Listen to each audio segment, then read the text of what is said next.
विकास के खिलाफ हो, हम एकजुट और एकजुट होकर इनका सामना करेंगे।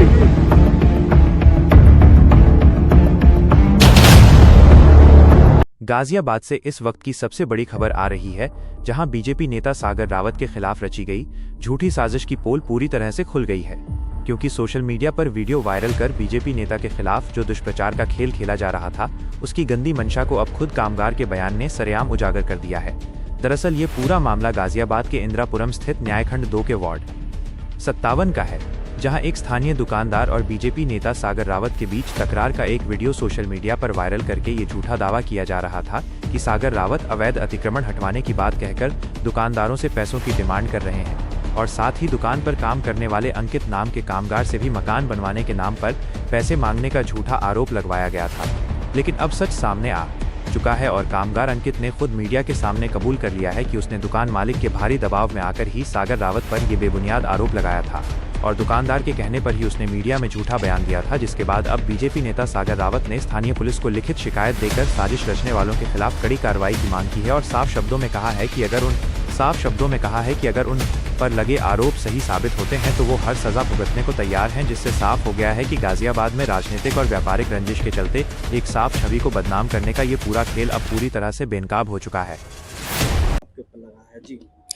देखिए, जो दुकानदार यहाँ पे अतिक्रमण करके बैठे हैं और इनक्लोजमेंट करके बैठे हैं, पूरे लोगों को यहाँ पे परेशानी है, निवासियों को परेशानी है, वो मुझे फर्जी बताएं या उनके कहने से मैं फर्जी नहीं हो जाऊंगा। मुझे भारतीय जनता पार्टी ने सम्मान दिया, मेरी माँ है पार्टी, और पार्टी ने मुझे पार्षद का टिकट दिया, पार्षद प्रत्याशी यहाँ पे बनाया, और जिस जनता ने मुझे 1800 वोट दिए उस जनता के लिए मैं यहाँ पे निरंतर काम कर रहा हूँ और काम को करते करते मैं जूझता हूँ। और लोग यहाँ पे अतिक्रमण करके जब आते हैं तो वो यहाँ पे हमें धमकाते हैं और हमारे को मारने की धमकी देते हैं, और जब गली में हम अतिक्रमण हटाने की बात करते हैं तो वो कहते हैं कि ये यहाँ पे लड़ता है, तो उसके बिहाफ पे वो मेरे से अतिक्रमण हटाने के नाम पर लड़ाई करते हैं। और बाहर अतिक्रमण करने का जितना उनका हिसाब किताब आप देखेंगे, अभी मेन रोड पर आपको वीडियो मिलेगी तो आप देखोगे तो यहाँ पे निवासी बहुत परेशान है।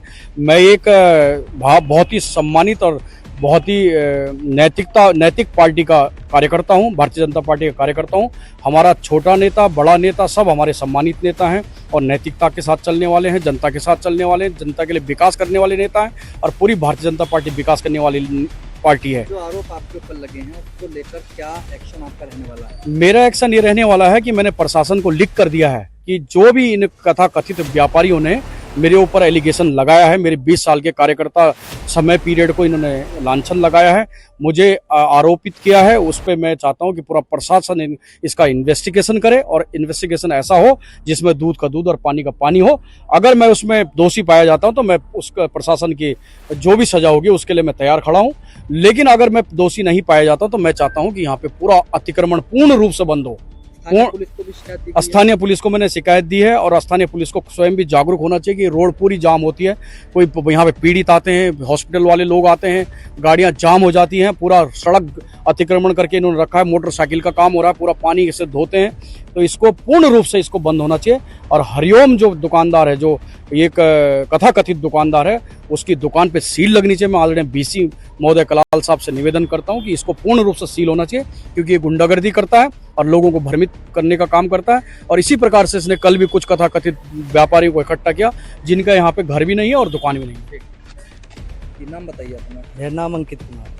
अंकित जी, कल आपने एक इंटरव्यू दिया व्यापारियों के साथ और सागर रावत पर आरोप लगाए कि उन्होंने मकान बनाने के नाम पर आपसे 40,000 रुपये लिए। क्या पूरा मामला, किस तरीके से आपने पैसे दिए, क्या मामला? कोई पैसा नहीं दिया हमने, ना रावत जी कोई नाम है, कहने पे वो तो दुकानदार के कहने पे बोल दिया, उसका काम कर रहे थे गेट बाहर रैंप बना रहे थे, वहाँ पे न्यूज वाले आए, उसने बोला बोल दो तो बोल दिया। तो कोई 40,000 कोई पैसा नहीं दिया हमने, और हमें सपोर्ट करते हैं रावत जी। तो किसने कहा आपसे किस तरह की बातें बोलनी है? दुकान वाले ने, जिसका काम कर रहे थे हम। क्या नाम है दुकान वाले का? अब नाम तो नहीं पता दुकान वाले का, हम उसको 1-2 घंटे का काम था, वो काम करने गए थे बाहर रिपेयरिंग। तो क्या कहा दुकानदार वाले ने? क्या कुछ बोलो तुम भी बोल दो कुछ रावत जी के बारे में। मगा दी हम बोल दिया, निकलेगी मुँह से। ठीक। हरिओम दुकानदार है, उसका रिपेयरिंग कर रहे थे। ठीक।